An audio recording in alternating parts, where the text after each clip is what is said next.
All right, Sherm, the big news. Big news. We saw Jonas Valanciunas in the locker room after Game 3.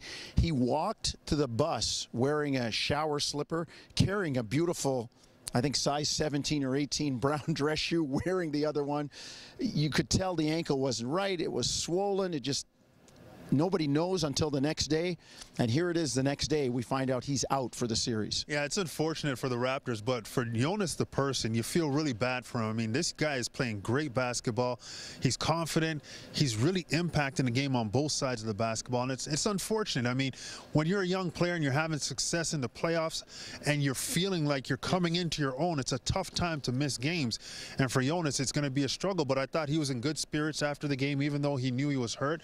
And now this team has to find a way to adjust. I mean, they have to figure out a way to be a competitive, good team that can win games without a guy who is shooting almost 65% in this series. All right, Sherm, so now what? We heard Eric Spoelstra say on the podium, you know, the old adage, many a truth hath been said in jest. He said it looked like the 6'5" and under businessman league with all these little guys out there, but I got news for you. We're going to see more of that. Yeah. Valanciunas definitely out. Still not sure about Hassan Whiteside as we record this. If he's out, there's going to be a whole lot of small ball. Both teams pretty well versed at it.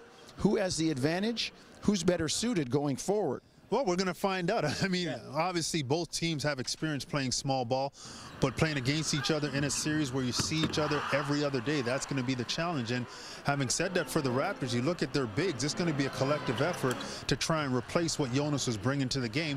But the small guys around whatever big is on the floor really have to be engaged defensively. They have to do a great job of keeping that ball out of the paint.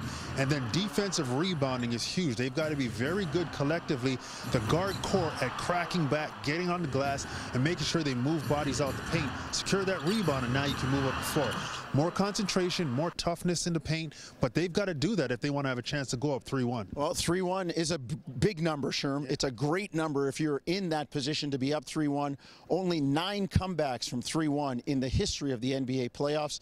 The Raptors aiming for 3-1 tomorrow night, 8 o'clock on TSN.